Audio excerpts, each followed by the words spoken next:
Anak, tingnan mo. Ang dami ipinadala sa atin ng tatay mo ngayon. Nay, matanong ko lang, ano po ba talagang trabaho ni tatay sa ibang bansa? Bakit ang dami niya palaging pinapadalang pera?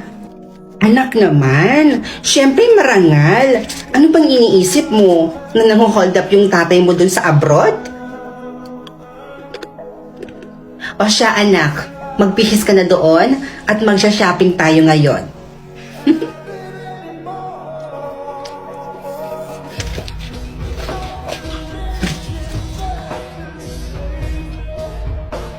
Nay, nagpadala na naman ba sa inyo si tatay? Eh di ba kakapadala lang niya nung isang araw? O bakit anak? Ayaw mo ba ng ganon? Na marami tayong pera? O ito na ha. Ayan. Baon mo yan.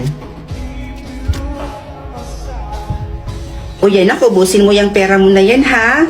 Kung gusto mo, mag-shopping ka ngayon din. Oo, para mas mabilis maubos yung pera mo. Tapos kapag naubos na, humingi ka sa akin ulit, ha? Ano kaya kayo ng mga kaibigan mo? Puntahan nyo kung ano yung gusto nyong puntahan, mag-travel kayo, ganun-ganon. Gumastos ka lang anak, humingi ka lang sa akin kapag naubos na yung pera mo. Huwag na po, Nay. Itatabi ko na lang ito. Sayang din pang dagdag ng ipon ko. Bala ko kasi sanang bumili ng sasakyan.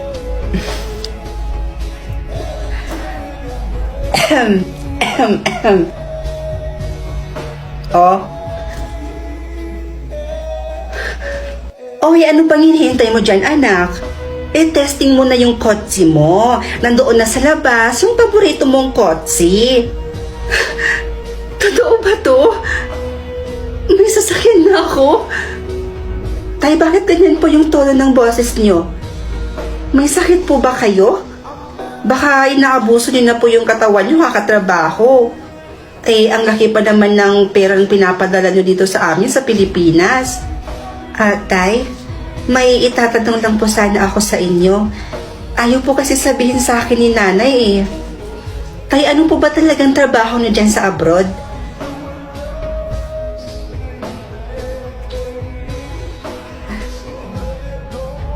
Sige po, tay. I love you too.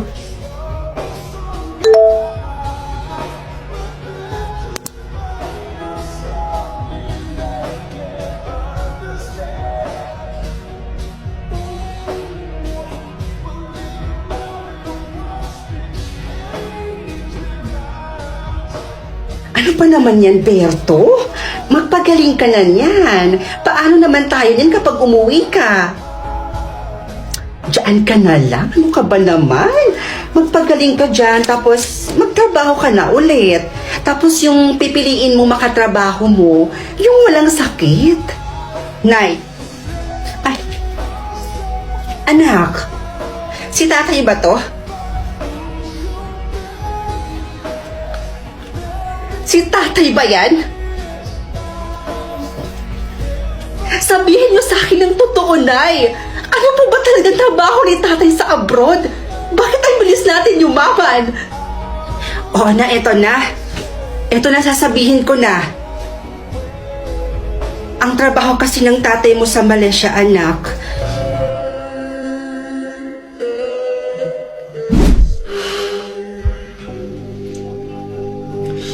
Bakla ka? Kaloka, worth it yung paghingi mo ng tulong kay Sisi Up. True. Sabi ko naman sa'yo, di ba? Si Sisi Up lang ang makakatulong sa akin kung paano ako mapansin ni Crush. Si Sisi Up ay isang AI Intelligent Assistant app na pwede mong pagtanungan ng kahit na ano. Kagaya na lang nito. Ngayon, tatanungin natin si Sisi. Paano ba ako magugustuhan ng crush ko? At ang kagandahan ng app na to ay talagang marami kang makakausap dito bukod kay Sisi. O diba? Napakabongga talaga. And don't you worry guys, dahil itong app na ito ay free na free nyo lang po siyang matadownload. Opo. At matadownload nyo po siya sa Play Store or App Store.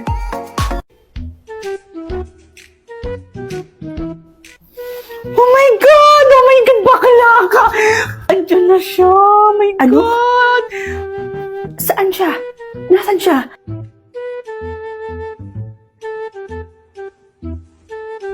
Bakla, parang papalapit na siya dito. Bakla, parang pupunta siya dito. Asan? Hi, Rods.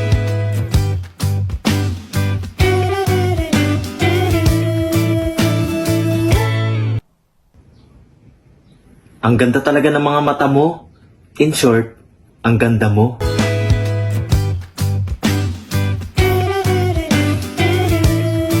Ikaw din naman eh. Ang pogi mo. At ang cute-cute pa. At malaki at mahaba din yung talong mo. Ha? Ano yun? Ay. Ang sabi niya, ang laki daw ng biceps mo. Oo. Yun yung sabi niya. Ikaw dyan, kung wala ka naman magandang sasabihin, huwag ka muna magsalitang hayop ka.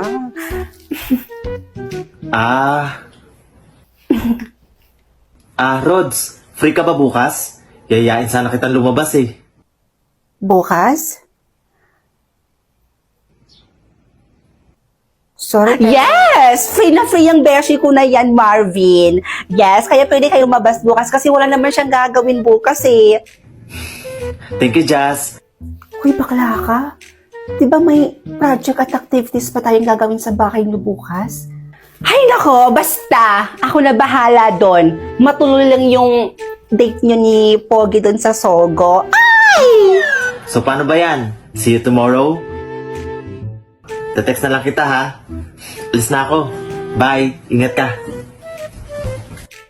Okay, sige. Habang busy nga ako sa pamimigay ng kaunting tulong, may maliit na bahay at isang matandang lalaki akong nakita na nakatingin sa malayo. Lumapit ako at nagpaalam ako kung pwede ba akong mag-video habang kasama siya. At pumayag naman siyang magpa-video at pinapasok pa nga niya ako sa bahay niya. Nakapagkwentuhan pa nga kami ni tatay ng saglit, pero nimute ko na lang yung napag-usapan naming iba dahil may mga bagay po na hindi nyo na po dapat malaman.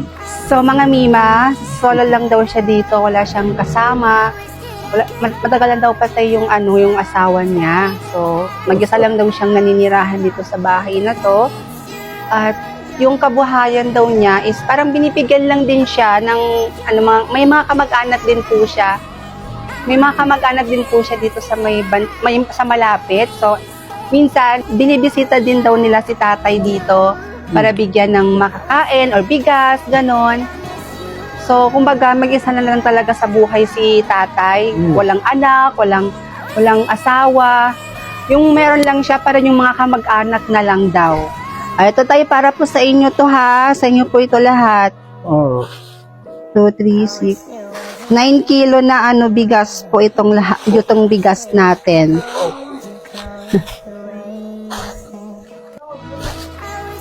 Sa inyo po yan lahat, tay. Sobrang tuwa ko nga nung niyakap ako ni tatay, mga Mima ko. Kitang-kita nga sa mga mata ni tatay, yung saya pagkatapos ko siyang bigyan ng bigas at noodles na may kasamang sardinas.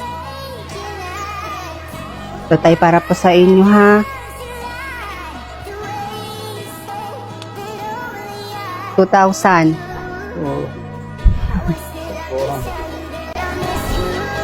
Naiiyak na nga si tatay sa mga oras na ito sa sobrang saya, mga Mima ko. Sobrang na-appreciate niya yung perang binigay ko sa kanya, mga Mima. Nang makita kong naiiyak na si tatay sa tuwa, mga Mima ko, naiiyak na rin ako. Ang sarap talagang makatulong, lalo na kapag bukal sa loob mo yung pagtulong mo sa kapwa. Pagtapos ko bigyan si tatay ng pera, niyaya ko siyang kumain sa labas, mga Mima ko. At tinanong ko siya kung nakakain na ba siya doon sa Jollibee. At ang sagot niya, mga Mima ko, ay hindi pa daw. Never pa daw siya nakapasok ng Jollibee at hindi pa daw niya natitikman yung mga pagkain doon. Kaya pagkasabi niya nun sa aking mga Mima ko, naintig lalo yung puso ko at agad-agad ko siyang dinala sa may pinakamalapit ng Jollibeehan. Pagdating namin, umorder na nga ako agad at di nagtagal, dumating din yung order namin. At habang kumakain nga kami, mga Mima ko, nakikipagkwentuhan din ako sa kanya. Ang sarap din talagang kakwentuhan ni tatay, mga Mima ko. Pagkatapos nga namin kumain, ay inihatid ko na rin siya sa bahay niya kaagad, mga Mima ko. At pinagpatuloy ko naman yung pamimigay ko ng kaunting tulong. Ang nakaraan. Evil Eye? Yung may plano ka sa buhay, tapos bigla na lang hindi natutuloy? Dahil yon sa mga taong inggit, na nakakapag-produce ng bad energy at nagiging dahilan para may mangyaring masama bago matuloy yung plano mo. Amoy December yung aura mo. Saan ka punta? Pupunta kami ng Subic ngayon ng boyfriend ko. Alam mo, ang swerte mo dyan sa boyfriend mo, no? Sana talaga kayo na talaga. Tsaka Subic, ay nako, sulitin mo dun.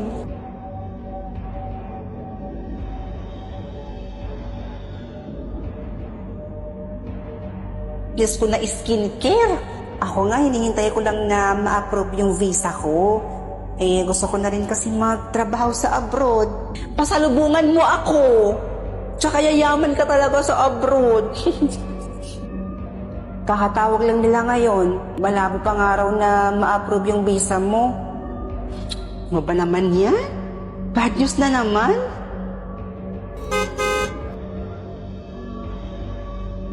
Napaka-successful talaga ng tropa mo na yan, ate, no?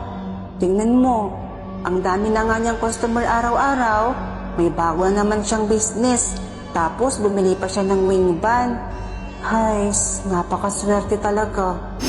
Yung may plano ka sa buhay, tapos bigla na lang hindi natutuloy? Effective ba yung evil eye pangontra mo?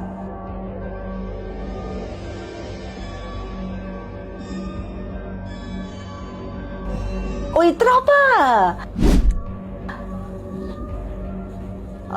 Wow ha! Mukhang tuloy na yung Subic ah. Tuloy na talaga.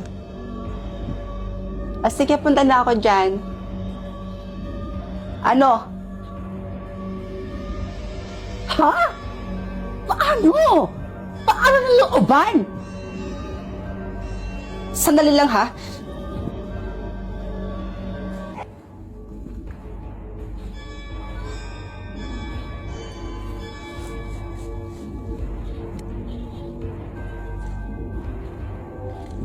Oh, sis. Hello. Nasa biyahe pa kami, papuntang Subic. Pero malapit na kami. Bakit? Approve na yung visa mo, ate. Talaga? Finally. Thank you, Lord. O siya, sige na sis ha. Bye-bye. Thank you. Babe, approve na yung visa ko.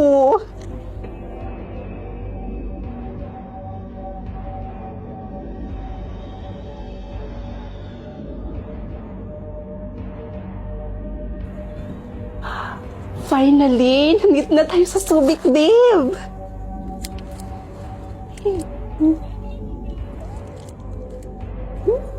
Ano yung nasa leeg mo, Iha? Evil eye ba yan? Oho. Ining, tanggalin mo yan. Tanggalin mo na yan. Po? Tatanggalin? Bakit ho? Dahil babalik sa'yo ang lahat ng kamalasan. Lola, hindi ko po ito tatanggalin. Dahil maraming magandang naidulot nito sa akin. Tsaka, pangontra ito sa mga taong inggit. Sa umpisa lang yan, Ining, tanggalin mo yan. Tanggalin mo na.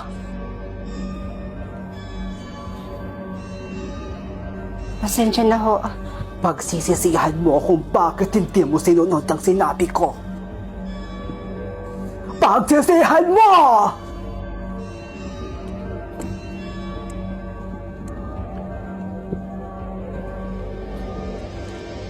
Hello ho? Sino po ito?